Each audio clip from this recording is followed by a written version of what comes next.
नमस्कार और जय श्री राम दोस्तों। जैसे कि पाठशालाओं में पाठ पढ़ाए जाते हैं, बड़े बड़े कोचिंग इंस्टीट्यूट्स में ट्रेनिंग कराई जाती है, बड़े बड़े ट्रेनिंग इंस्टीट्यूट्स में ट्रेनिंग कराई जाती है और बड़े बड़े स्पोर्ट्स कॉम्प्लेक्स में स्पोर्ट्स सिखाया जाता है, उसी तरीके से 5 दिन जंतर मंतर में पाठशाला लगी गालियों की। इसलिए मैं कहता हूं आज जंतर मंतर बन गया है गालियों की पाठशाला। मैं ऐसा क्यों कह रहा हूं, यह बात आप अच्छी तरीके से जानते हैं। आज का मेरा प्रोग्राम उस पे नहीं है कि किस लड़की ने क्या गाली दी। मेरा मकसद यह है कि उन बच्चियों को गाली देने के लिए उकसाया किसने। प्रोटेस्ट पहले भी होती थी, लेकिन यह प्रोटेस्ट थोड़ी अलग थी। यहां पे यूज किया गया छोटी छोटी बच्चियों से, उनको बरगलाया गया कि आप गालियां दीजिए, तो जितनी आती हैं उतनी दीजिए, नहीं आती तो हम आपको सिखाते हैं कौन कौन सी गालियां देनी है। किसको देनी है? जिसको देने से फर्क पड़ता है। अगर आप मुझको गाली देंगे या किसी और बंदे को गाली देंगे, कोई फर्क नहीं पड़ता, देते रहो। आप गाली इसको दीजिए जिससे कि गवर्नमेंट को फर्क पड़े। और गवर्नमेंट को फर्क किस पे पड़ेगा? अगर प्राइम मिनिस्टर मोदी को गाली दी जाए, उनकी फैमिली को दी जाए, उनके बॉडी पार्ट्स को गालियों में लाया जाए, तब फर्क पड़ेगा। और तब अगर मोदी जी को फर्क पड़ता है तो बीजेपी को फर्क पड़ेगा, बीजेपी को फर्क पड़ा तो इंडियन गवर्नमेंट को फर्क पड़ेगा। और अगर इंडियन गवर्नमेंट नीचे होती है तो ऊपर कौन जाएगा? अपोजिशन। और अपोजिशन में ऊपर कौन जाएगा? जो 3-4 मेन पार्टीज हैं आज के दिन में वो, और मुझे तो लगता है आज के दिन में से सबसे बड़ी पार्टी बन के आ रही है वो है कॉकरोच जनता दल। और इस बात से पूरा ये समझ में भी आता है, क्योंकि जिस तरीके से इस लड़की ने, जिसकी फोटो लगी हुई है, रुचिका सिंह, इसने जो गालियां दी हैं, उसको ये लगता नहीं मुझे कि 15 साल की बच्ची को इतनी गालियां आती होंगी। उसको रटवाया गया है, उसको बोला गया है, उसको लिख के दी गई है कि आप एक दिन रट के आइए, अगले दिन बोलिएगा। फिर रटाया, फिर बोला। इसने एक बार नहीं, 2 बार, 3 बार, 4 बार बोली है। देखिए, किसी के बहकावे में आके गालियां देना एक बार आदमी देता है, 2 बार देता है, लेकिन जब आप लगातार गालियां दे रहे हैं, इसका मतलब है कि या तो आपको बहुत नफरत है प्राइम मिनिस्टर मोदी से, क्योंकि 15 साल की लड़की को पता ही क्या है पॉलिटिक्स के बारे में जो नफरत करेगी, या आपको कुछ पैसा दिया गया है ये काम करने का, और या कि आपका इंस्टाग्राम में आपके व्यूअर्स बढ़े, इसलिए आप कर रही है क्योंकि आपकी रीच बढ़ेगी उससे। लेकिन इस लड़की ने जो अपने इंटरव्यू में बोला है वो मैं आपको बाद में दिखाऊंगा लास्ट में, कि मैंने उस जो हमारे गालियों का मेरा एक गुलदस्ता था उसको मैंने अपने इंस्टाग्राम पोस्ट में डाला ही नहीं है, ये लोगों ने डाला है। तो ये भी लॉजिक मुझे समझ में नहीं आता। दूसरा, मेरा मेन मकसद ये प्रोग्राम बनाने का ये है कि आखिर गलती किसकी है? इन बच्चों की गलती है या उन पेरेंट्स की गलती है, या हमारी गलती है जो हम इंस्टाग्राम में गालियां सुनना चाहते हैं, गलत गलत सीन्स देखना चाहते हैं? कौन गलत है यहाँ पे? इसके बारे में बात करेंगे। उससे पहले मैं ये देखना चाहता हूं और आपको से पूछना चाहता हूं कि ये 2 बच्चियों की जो फोटो मैंने लगाई है वो सेम है क्या? पहले जो पुलिस ने इंफॉर्मेशन रिकॉर्ड निकाला वो उनकी उम्र 25 इयर्स बताई, नाम रुचिका सिंह बताया। उसके बाद जब इनका इंटरव्यू आया तो उन्होंने खुद कहा कि मेरी उम्र 15 इयर्स है। इस लड़की ने खुद बोला 15 इयर्स है, इसका मतलब है कि किसी ने इसको बोला है कि आप ये बोलिए कि आपकी उम्र 15 है, क्योंकि फिर आप 16 से कम की हो जाएंगी और आपके ऊपर कोई केस नहीं हो पाएगा, कोई एफआईआर ऐसा हो नहीं पाएगा कि आप नाबालिग श्रेणी में आ जाएंगे। और अब ये दोनों के हेयर कट्स देखिए, बिल्कुल ही डिफरेंट है। क्या पब्लिक से भागते हुए उन्होंने अपने बाल कटवा लिए थे, अपना चेहरा चेंज कर दिया था, अपनी उम्र कम कर दी थी? अरे मेकअप से उम्र कम होती है या मेकअप से उम्र 10 साल बढ़ जाती है? ये मेरे समझ में नहीं आया। लोग कह रहे हैं ये सेम लड़की की फोटो है, हो सकती है साहब, बिल्कुल हो सकती है, लेकिन मुझे जो अपने अंदाजे से लगता है कि ये या तो उसकी छोटी बहन है, या एआई फोटो है, या आपने कहीं से भी किसी को लाके एक इंटरव्यू दिला दिया है और इस लड़की का अभी पता नहीं है कि लड़की कहां है। आप इसके बारे में क्या सोचते हैं आप जरूर बताइएगा।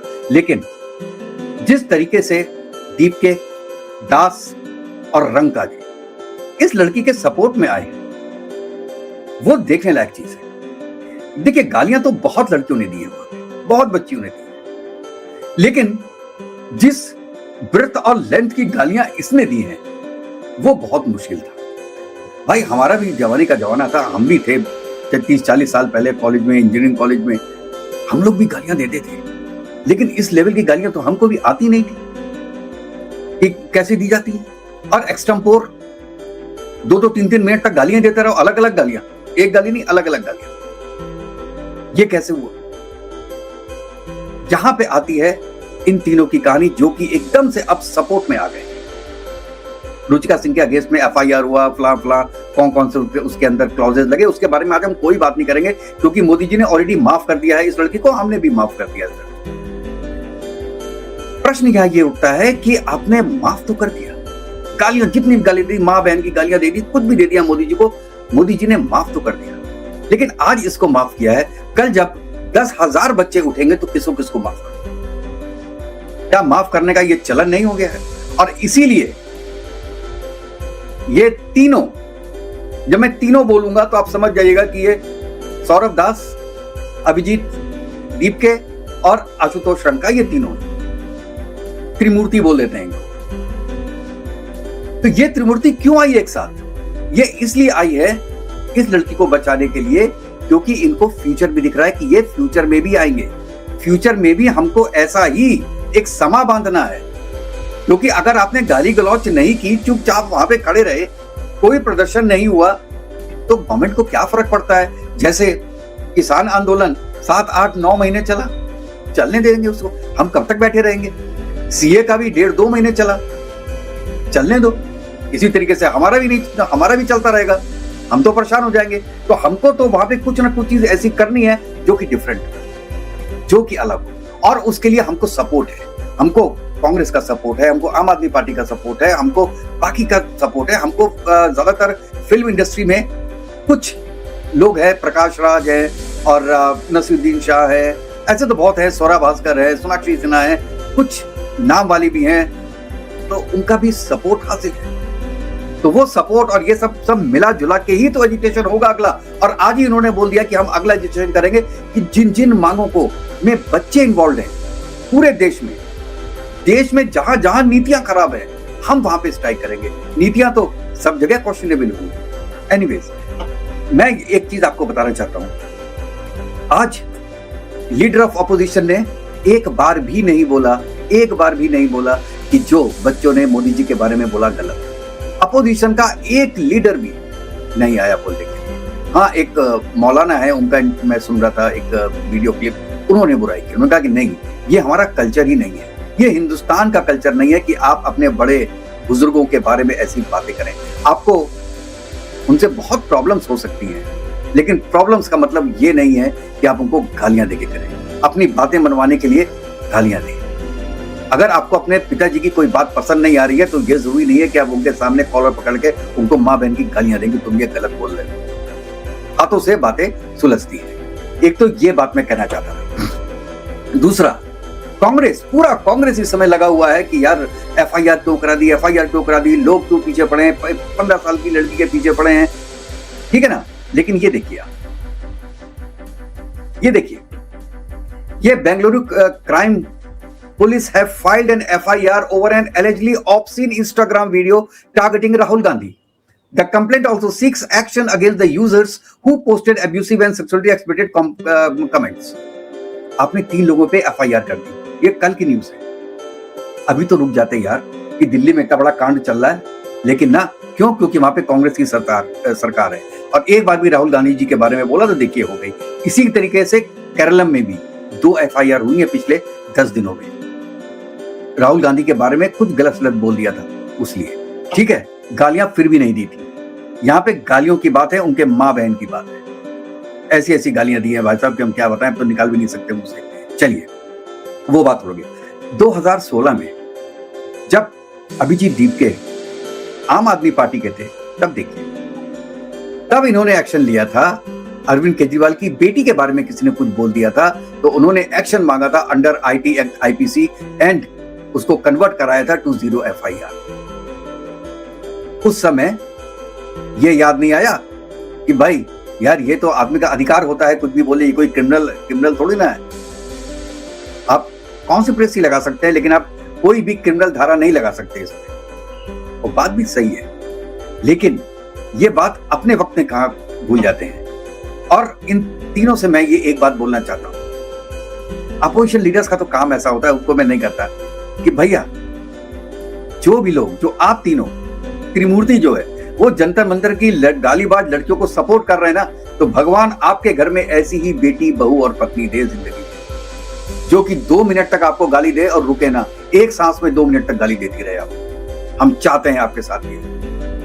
मोदी जी ने तो माफ कर दिया, लेकिन पब्लिक माफ नहीं करती। और उससे आप ये देखो, एक बड़ी थकी हुई सी एक्ट्रेस है ऋचा चड्ढा, 1-2 पिक्चरों में आई है, फुकरे फुकरे में, इन सब की पिक्चरों में देखा हुआ है। वो पता नहीं, वो अजीब सी लगती है, ज्यादा मैं बॉडी शेविंग तो करना नहीं चाहता, लेकिन चलिए इससे आगे नहीं बोलूंगा।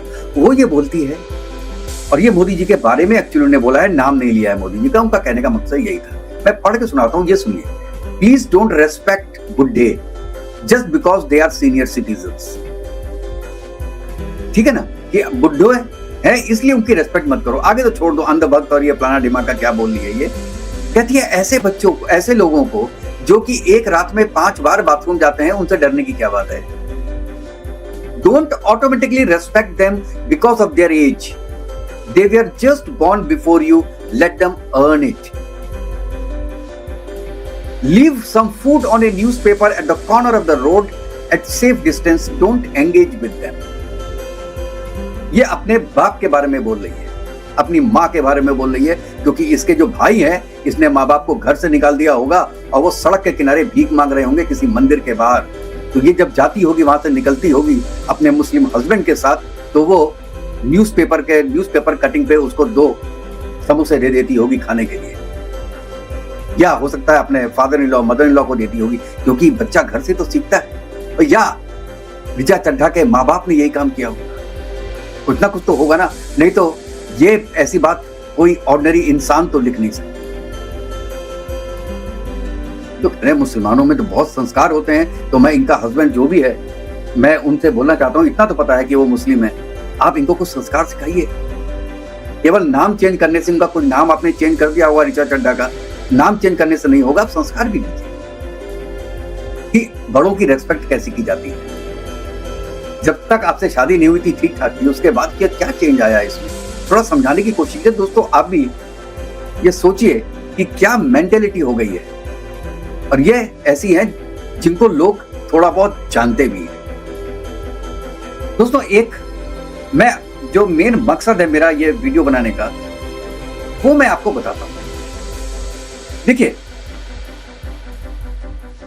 FIR वगैरह की बात मैं यहां पे नहीं कर रहा हूं कि ये सिर्फ एक एब्यूसिव वीडियो है या ये free speech versus criminal speech है, ये सब मैं बात करना ही नहीं चाहता हूं।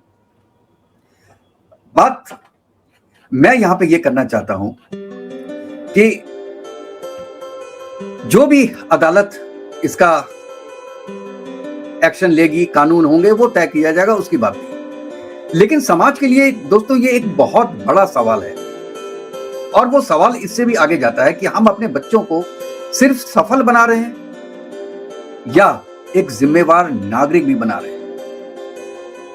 अगर कोई बच्चा ये मानने लगे कि गाली देना एक एक्टिविज्म है, नफरत करना ही एक साहस की बात है, और एब्यूसिव लैंग्वेज यूज करना ही फ्री स्पीच है, तो सवाल सिर्फ उस व्यक्ति पे नहीं उठता है दोस्तों, सवाल ये भी उठता है कि परिवार, समाज और शिक्षा और जो सार्वजनिक विमर्श है, ये उनको किसने सिखाया भी है या उनको नहीं सिखाया है। इसी के ये मेन चीज है जिसके बारे में आज हम बात करना चाहते हैं। और ये बात दोस्तों बहुत जरूरी है कि ऐसा क्या रीजन है, ऐसी क्या चीज है जो कि बच्चे आज के दिन में नहीं कर पा रहे हैं। और फिर वहां पे ये दोस्तों,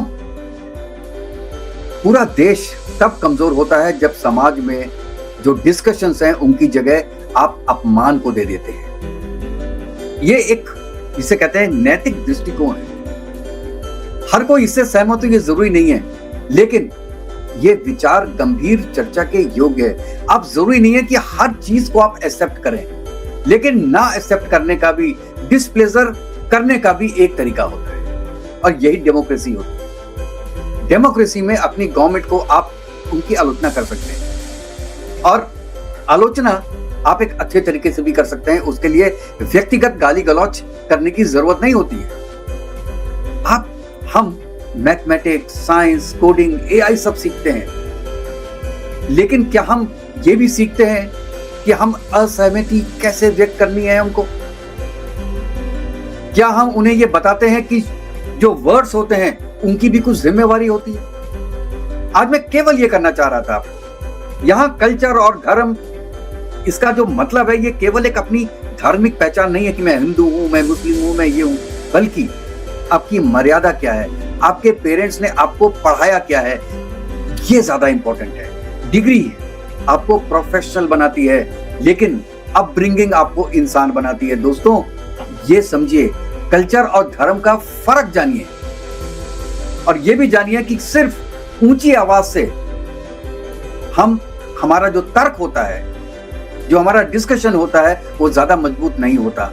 जो बात कर रहे हैं वो सॉलिड होनी चाहिए, ना कि आप किस स्पीड से बात कर रहे हैं। और रुचिका सिंह का मामला जो मैंने उठाया है, वो यही ये सिखाता है कि अगर आपको मोदी जी का विरोध करना है तो विरोध अलग तरीके से, उनकी नीतियों का विरोध कीजिए। उन्होंने बच्चों के लिए जो सही नहीं किया, जो नीट के बच्चों की डेथ हुई है, आप वो सब चीजें लेके आइए और उनको बोलिए। लेकिन आपको उसके बारे में आइडिया ही नहीं है, आप केवल कुछ लोगों के कहने पे केवल गालियां दे रहे हैं। आपको पता भी नहीं कि मोदी जी जो प्राइम मिनिस्टर है, उन्होंने देश के लिए क्या और क्या नहीं किया, आपको कुछ नहीं पता। 15 साल में मेरे ख्याल से, और ये भी कहीं सुना था कि आप शायद 10th पास हैं या 12th फेल हैं, ऐसा कुछ सुना था, आई डोंट नो, मैंने वो एक्स पे ही कहीं देखा है। तो आपकी एजुकेशन भी इतनी अच्छी नहीं है, लेकिन संस्कार तो अच्छे हो सकते थे ना। चलिए, वो भी आपके नहीं है, क्योंकि जब इतने बड़ी बड़ी पार्टीज के नेताओं के संस्कार नहीं है तो हम एक छोटी बच्ची को क्या बोले? उसकी क्या गलती है? वो वही देखती है जो कि दिखाया जाता है, जो उसके पेरेंट्स करते हैं। आज एक और बंदे का ट्वीट देख रहा था मैं, कांग्रेसी। वो ये कहता है, साहब उसकी बात सुनिए आप, मजा आ जाएगा। वो ये कहता है कि जब मोदी जी गवर्नमेंट में आए थे 2014 में, तो ये लड़की 5-6 साल की रही होगी। उसके बाद से जो कुछ भी सीखा इसने, कि मोदी गवर्नमेंट में सीखा। तो इसका रेस्पॉन्सिबल कौन हुआ? इसका रेस्पॉन्सिबल ज्यादातर प्राइम मिनिस्टर ऑफ इंडिया हुआ। तो गालियां जो मोदी जी को पड़ी हैं, वो बिल्कुल ठीक पड़ी हैं, क्योंकि उस बच्चे को मोदी जी ने सिखाया ही ये है। देखिए किस हद तक जाके ये बात करते हैं, लेकिन ये नहीं बताया कि ठीक है, इस लड़की के बाद में तो ये हो गया, लेकिन जो 60 साल कांग्रेस ने राज किया था, उसमें बच्चे क्या कर रहे थे? एनीवेज, ये एक बहुत अजीब बात है। लेकिन मैं लास्ट में ये बोलूंगा कि जो डेमोक्रेसी है, ये केवल वोट पे नहीं चलती है दोस्तों। डेमोक्रेसी भाषा से भी चलती है।